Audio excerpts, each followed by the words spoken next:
Salam sejahtera bagi kita semua. Saat ini, mari kita belajar dari kitab Amsal pasal 10, ayat 1 sampai ayat yang ke-14, dalam sorotan tema Jadilah Bijak. Bagian Alkitab ini menarik untuk kita pelajari bersama, sebab sangat penting dalam menjalani kehidupan. Sebab Tuhan menghendaki kita menjalani kehidupan ini dengan bijak. Nah, belajar dari kitab Amsal ini, kita akan dituntun bagaimana sesungguhnya menjalani kehidupan yang bijak. Sebelum kita membaca bagian Alkitab ini, mari kita berdoa. Ya Bapa Allah yang Maha Kuasa, inilah kami anak-anak-Mu. Kami mengucap syukur Engkau sungguh baik menjaga dan memelihara kami sampai saat ini. Melalui kesempatan ini kami anak-anak-Mu mau belajar dari firman-Mu. Menyadari keterbatasan kami, memohonlah kami saat ini. Tuntun kami dengan kuasa-Mu ya Bapa, agar kami mengerti firman-Mu dan beroleh kemampuan melaksanakannya. Kami menyambut pewartaan firman saat ini dengan penuh sukacita di dalam nama Tuhan Yesus. Amin.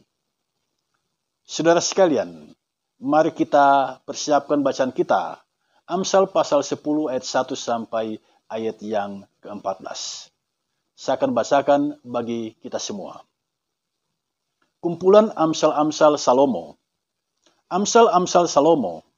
Anak yang bijak mendatangkan sukacita kepada ayahnya, tetapi anak yang bebal adalah kedukaan bagi ibunya. Harta benda yang diperoleh dengan kefasikan tidak berguna, tetapi kebenaran menyelamatkan orang dari maut. Tuhan tidak membiarkan orang benar menderita kelaparan, tetapi keinginan orang fasik ditolaknya. Tangan yang lamban membuat miskin, tetapi tangan orang rajin menjadikan kaya. Siapa mengumpulkan pada musim panas, ia berakal budi. Siapa tidur pada waktu panen, membuat malu. Berkat ada di atas kepala orang benar, tetapi mulut orang fasik menyembunyikan kelaliman. Kenangan kepada orang benar mendatangkan berkat, tetapi nama orang fasik menjadi busuk. Siapa bijak hati memperhatikan perintah-perintah, tetapi siapa bodoh bicaranya akan jatuh. Siapa bersih kelakuannya, aman jalannya. Tetapi siapa berliku-liku jalannya akan diketahui. Siapa mengedipkan mata menyebabkan kesusahan. Siapa bodoh bicaranya akan jatuh. Mulut orang benar adalah sumber kehidupan. Tetapi mulut orang fasik menyembunyikan kelaliman. Kebencian menimbulkan pertengkaran. Tetapi kasih menutupi segala pelanggaran. Di bibir orang berpengertian terdapat hikmat, tetapi pentung tersedia bagi punggung orang yang tidak berakal budi. Orang bijak menyimpan pengetahuan, tetapi mulut orang bodoh adalah kebinasaan yang mengancam. Saudara sekalian, saya senang membaca kitab Amsal ini, sebab di dalam kitab Amsal kita mendapatkan banyak pengajaran tentang hikmat. Nah, kali ini kita akan belajar bagaimana sesungguhnya menjalani kehidupan yang bijak. Saudara, sebelum kita mendalami lebih jauh, kita harus paham dulu apa yang dimaksud dengan bijak. Nah, kalau kita memeriksa kamus bahasa Indonesia, kita akan paham yang disebut dengan bijak adalah selalu menggunakan akal budinya. Itu disebut bijak. Jadi orang yang ketika dia berhadapan dengan masalah, diperhadapkan dengan pergumulan, diperhadapkan dengan kesulitan hidup, dan dia menggunakan akal budinya, mengoptimalkan akal budinya untuk menghadapi semuanya itu disebut orang yang bijak. Jadi orang yang tidak pernah menggunakan akal budinya, itu bukan orang bijak. Orang bijak dia akan mengoptimalkan akal budinya dalam menghadapi realitas kehidupan. Yang kedua yang disebut orang bijak menurut kamus bahasa kita adalah pandai bercakap-cakap. Pandai bercakap-cakap itu dapat disebut orang bijak. Nah, di sekitar kita kan ada orang-orang yang seperti ini. Dia pandai bercakap-cakap artinya ketika dia bicara berhadapan dengan orang, orang itu merasa damai, orang itu merasa sejuk, orang itu senang berbicara kepadanya. Nah, orang yang ketika dia berbicara didengar oleh orang lain dan orang senang dengan apa yang dia katakan. Orang memahami apa yang dia katakan dan bersukacita atasnya. Orang yang semacam ini dapat disebut orang bijak. Jadi, orang bijak adalah orang yang mengoptimalkan akal budinya. Orang bijak adalah orang yang cerdas dalam berbicara. Nah, sekarang mari kita lihat apa sesungguhnya yang dipahami oleh kitab Amsal dengan bijak. Saudara, bijak menurut kitab Amsal adalah pintar dalam hal mengambil keputusan. Bijak adalah paham mana yang harus dilakukan, mana yang tidak harus dilakukan. Dalam Amsal pasal 14 ayat 16, ada kalimat yang tertulis seperti ini. Orang bijak berhati-hati dan menjauhi kejahatan.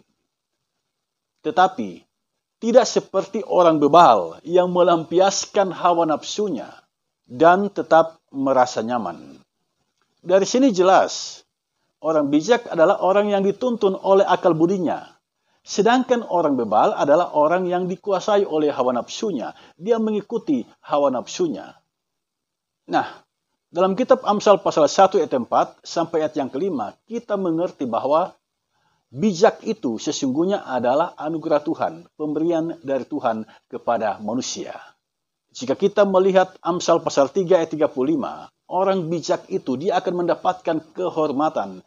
Sebaliknya, orang bebal mendapatkan cemooh. Jadi saudara sekalian, kalau kita ingin hidup kita mendapatkan kehormatan, mendapatkan penghargaan dari orang-orang yang ada di sekitar kita, kita dihargai, kita dihormati. Jalanilah kehidupan yang bijak. Sebab jika engkau menjalani kehidupan yang bijak, engkau pasti akan dihormati, engkau pasti akan dihargai. Sebaliknya, jika menjalani kehidupan sebagai orang bebal, engkau pasti akan dicemooh. Nah, pilihan ada pada kita. Ingin seperti apa? Apakah mau menjadi orang bijak atau mau menjadi orang bebal?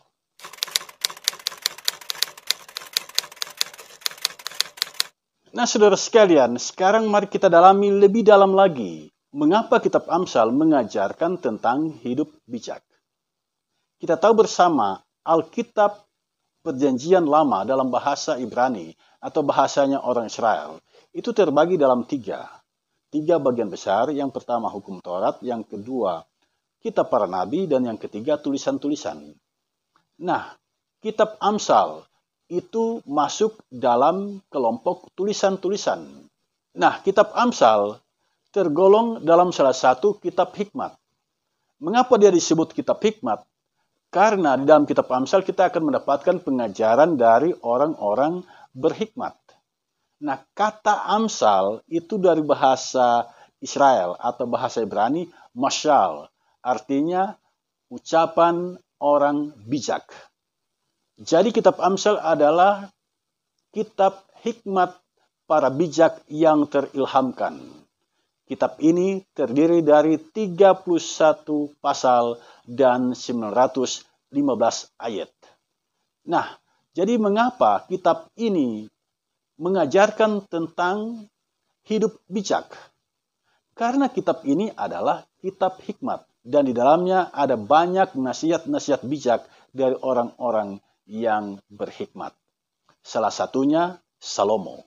Dalam 1 Raja-Raja pasal 4 ayat 32 disebutkan Salomo itu menghasilkan 3.000 amsal dan 1.005 kidung semasa hidupnya. Jadi yang paling banyak menulis tentang Amsal adalah Raja Salomo. Kitab Amsal ditulis pada abad ke-10 sebelum Masehi dan berakhir pada abad ke-8 sebelum Masehi pada zaman Raja Hizkia. Dimulai dari zaman Raja Salomo dan dia selesai ditulis pada zaman Raja Hizkia. Yang menulis kitab Amsal adalah Raja Salomo bersama dengan yang lain yaitu Agur bin Yake dan Raja Lemuel. Kitab yang kita baca tadi, Amsal pasal 10 ayat 1 sampai ayat yang ke-14 merupakan salah satu buah karya dari Raja Salomo. Ini adalah kumpulan Amsal dari Raja Salomo.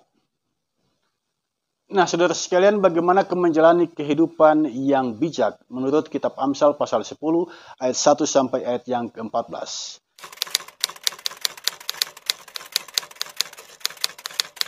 Yang pertama mari kita lihat ayat 1.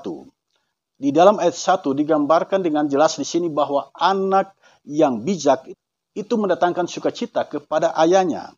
Sebaliknya, anak yang bebal atau anak yang tidak bijak adalah kedukaan bagi ibunya.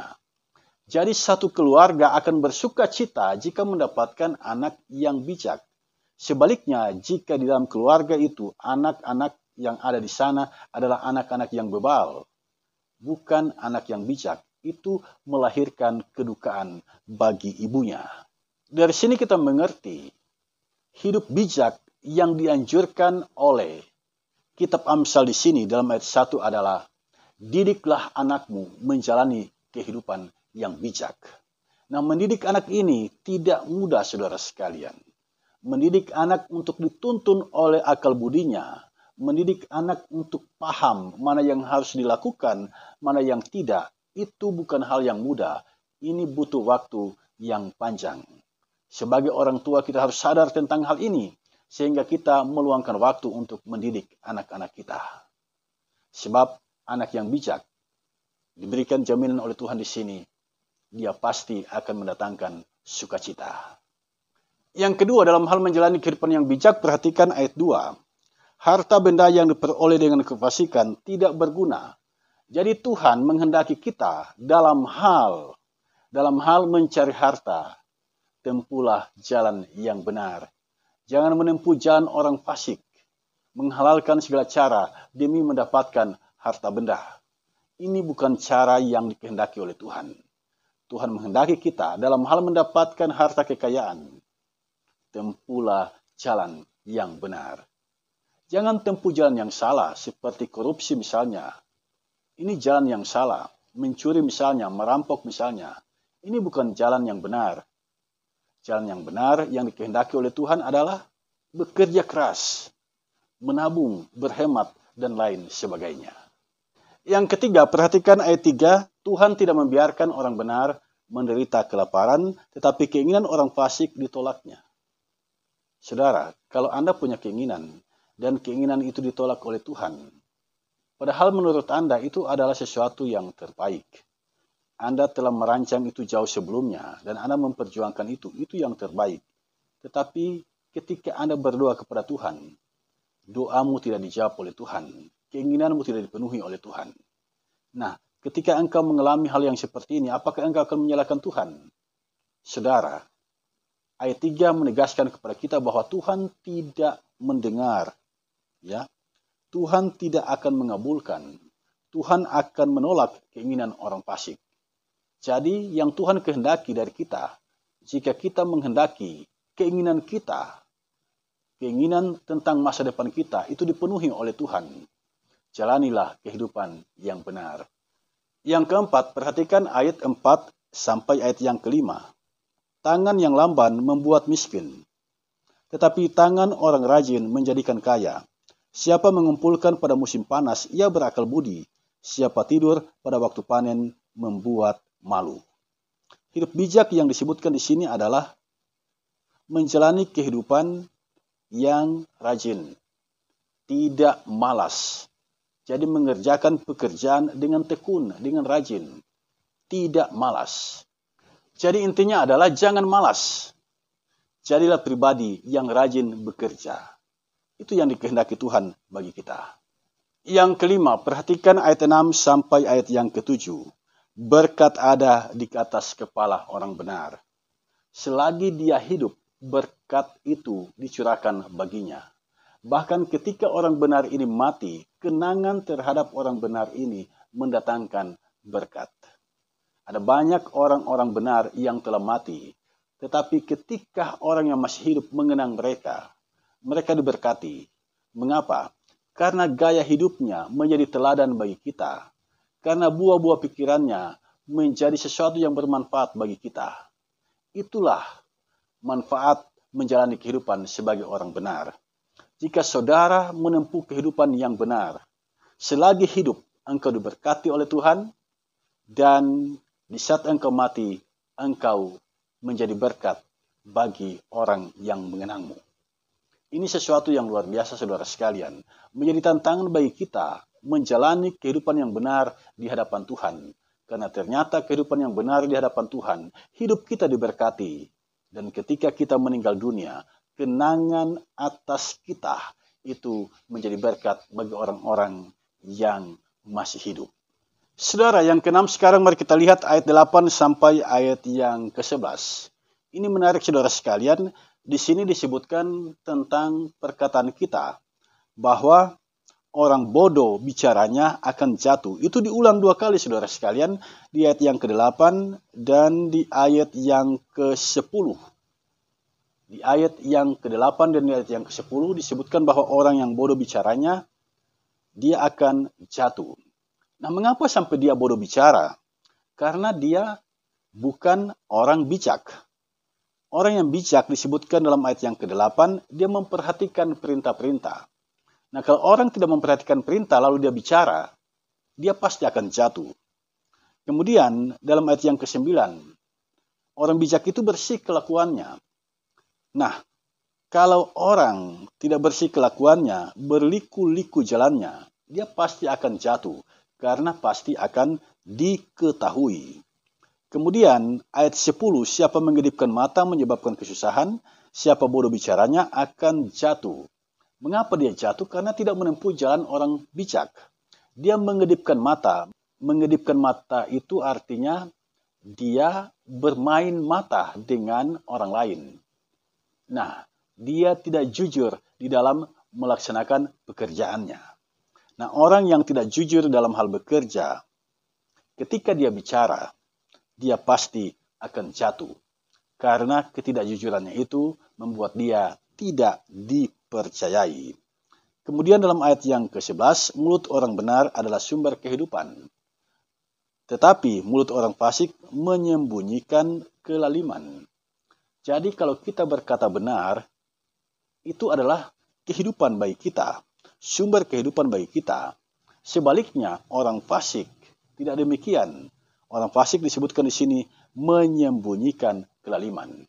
Jadi sesungguhnya kita diingatkan oleh Tuhan di sini bahwa kalau kita menempuh jalan hidup orang bijak, memperhatikan perintah, bersih kelakuan kita, tidak mengedipkan mata, tidak bermain mata, ya, maka apa yang kita katakan itu benar-benar adalah perkataan orang bijak.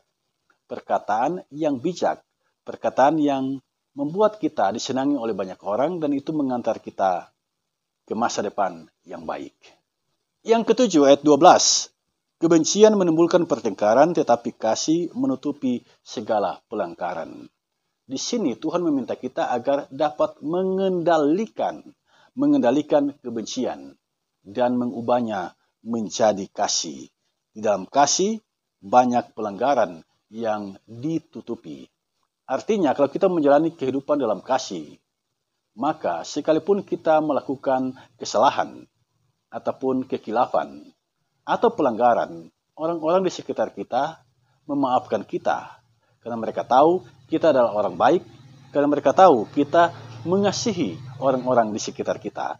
Jadi kasih itu luar biasa, saudara sekalian. Kasih itu menutupi banyak pelanggaran. Oleh sebab itu, singkirkan kebencian, jalani kehidupan dalam kasih. Yang ke-8, perhatikan ayat 13 dan 14. Di bibir orang berpengertian terdapat hikmat, tetapi pentung tersedia bagi punggung orang yang tidak berakal budi. Orang bijak menyimpan pengetahuan, tetapi mulut orang bodoh adalah kebinasaan yang mengancam. Disebutkan di sini, di bibir orang berpengertian terdapat hikmat. Orang bijak menyimpan pengetahuan. Inilah cara hidup orang bijak. Dia banyak belajar sehingga dia berpengetahuan. Dan di bibirnya ada hikmat. Sebaliknya, orang yang tidak berakal budi atau orang yang tidak bijak dalam menjalani kehidupan, disebutkan dalam ayat yang ke-13, pentung tersedia bagi punggung orang yang tidak berakal budi. Dia akan mendapatkan hukuman atas perbuatannya. Orang bijak menyimpan pengetahuan. Dan karena dia menyimpan pengetahuan, ketika dia bicara, bicaranya itu cerdas. dia menjadi solusi atas berbagai pergumulan, atas berbagai persoalan yang dihadapi oleh dirinya ataupun yang dihadapi oleh sesamanya.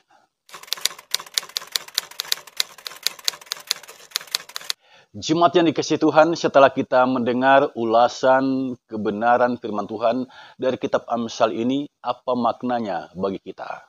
Saya mencatat 7 hal penting. 7 hal penting. Yang pertama, luangkanlah waktumu untuk mendidik anak-anakmu. Mengapa? Sebab anak-anak itu harus bertumbuh menjadi anak yang bijak. Dan untuk menjadi bijak, anak harus diajar, anak harus dididik, dan orang tua harus menjalankan fungsi itu. Ini harus saya tegaskan di kesempatan ini, sebab dewasa ini banyak orang tua menghabiskan banyak waktu bermedia sosial, menghabiskan banyak waktu di medsos, sehingga kurang ada ruang lagi untuk memperhatikan anak-anaknya, untuk mendidik anak-anaknya. Didiklah anakmu, didik dan teruslah didik anakmu, agar dia menjadi anak yang bijak di hadapan sesamanya. Yang kedua, dalam hal mencari harta, tempuhlah cara yang benar. Dewasa ini ada banyak orang mencari harta dengan cara yang tidak benar, menipu sesamanya, merampok sesamanya, melakukan korupsi dalam jumlah yang tidak sedikit, melakukan korupsi dalam jumlah yang sangat besar. Ini semua adalah cara mencari harta dengan cara yang tidak benar. Berhentilah dari praktek hidup yang semacam itu. Korupsi yang dekat dengan kita adalah markup. Harga sekian diminta ditulis di kwitansi sekian. Lalu ujungnya menjadi keuntungan bagi kita. Ini praktek yang sering terjadi di dalam kehidupan kita.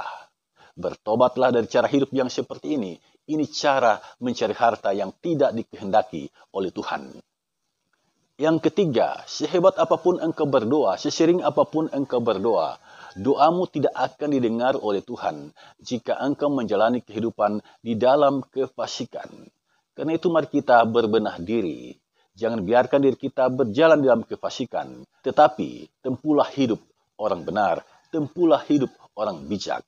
Sehingga ketika kita menghadap Tuhan dalam doa, doa kita didengar oleh Tuhan. Acap kali kita berdoa kepada Tuhan dan seolah Tuhan tidak menjawab doa kita.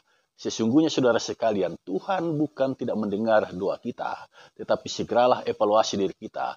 Jangan-jangan kita sedang berjalan di jalan orang fasik. Jangan-jangan kita menjalani kehidupan yang tidak benar. Yang keempat, Tuhan membenci kemalasan. Yang Tuhan kasihi adalah orang yang rajin bekerja. Tuhan tidak suka dengan orang malas. Karena itu, dalam menjalani kehidupan, bertumbuhlah sebagai pribadi yang rajin bekerja. Jangan ada mentalitas menjalani kehidupan sebagai orang malas. Sebab orang malas tidak disukai oleh Tuhan. Jika kita membaca Amsal pasal 6, ayat 6 sampai ayat yang ke-8. Di sana kita menemukan Tuhan menyuruh orang malas belajar kepada semut. Semut itu apa? Semut itu binatang. Manusia disuruh belajar pada binatang. Siapa itu? Orang malas. Karena itu janganlah malas. Sebab jika engkau malas, Tuhan menyuruhmu belajar kepada semut.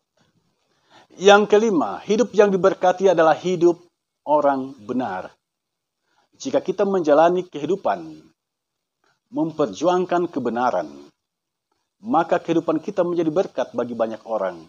Dan ketika kita meninggal dunia, kenangan atas hidup kita itu memberkati banyak orang. Sebab orang bisa belajar banyak hal dari kehidupan kita. Kematian kita ketika mereka kenang, membuat mereka ingat apa yang telah kita buat. Dan itu menjadi berkat bagi mereka. Jadi orang benar selagi hidup diberkati, di saat dia mati pun ingatan atas kehidupannya menjadi berkat bagi banyak orang. Yang keenam, bicaralah yang benar. Perkataan-perkataan yang keluar dari mulut kita adalah perkataan-perkataan yang benar. Sebab jika kita mengucapkan kata-kata yang benar, maka hidup kita pasti diberkati oleh Tuhan. Kemudian yang ketujuh, ubahlah kebencian menjadi kasih, agar tidak ada pertengkaran. Ini penting saudara sekalian. Banyak kali pertengkaran itu muncul karena kita hati kita dipenuhi dengan kebencian. Kalau kita tidak suka ada pertengkaran, jangan ada kebencian di hati kita. Singkirkan kebencian itu dan gantilah dengan kasih. Saudara, cara hidup bijak adalah cara hidup yang dikehendaki oleh Tuhan. Kristus telah memberikan teladan kepada kita. Ada banyak pengajaran yang Kristus berikan kepada kita agar kita menjalani kehidupan yang bijak. Saudara, menjalani kehidupan yang bijak itu bukan hal yang mudah. Untuk menjadi bijak, itu tidak datang begitu saja. Kita harus belajar, dan terus belajar. Kita harus memenuhi pikiran kita dengan pengetahuan. Orang yang bijak, dia pasti berpengetahuan. Tetapi tidak semua orang yang berpengetahuan, dia bijak. Pelajarilah pengetahuan yang benar, dan hiduplah sesuai dengan apa yang engkau pelajari. Menjadi bijak tidak datang begitu saja. Kita harus banyak belajar agar akal budi kita terasah dan kita bertumbuh menjadi pribadi yang bijak. Sekalipun demikian, jangan lupakan ini. Kebijaksanaan itu bersumber dari takut akan Tuhan. Salomo mendapatkannya karena dia meminta dari Tuhan. Jadi sesungguhnya orang bijak itu, dia tidak meletakkan kehidupannya dengan kekuatan akal budinya semata. Dia sadar akal budi itu memang membuat dia menjadi bijak, tetapi kebijakan itu bersumber dari Tuhan. Pada akhirnya, segala hormat dan pujian dialamatkan kepada Tuhan, sebab dialah sumber kebijaksanaan manusia. Demikianlah ulasan Kitab Amsal pasal 10 ayat 1-14. Tuhan memberkati kita semua. Amin.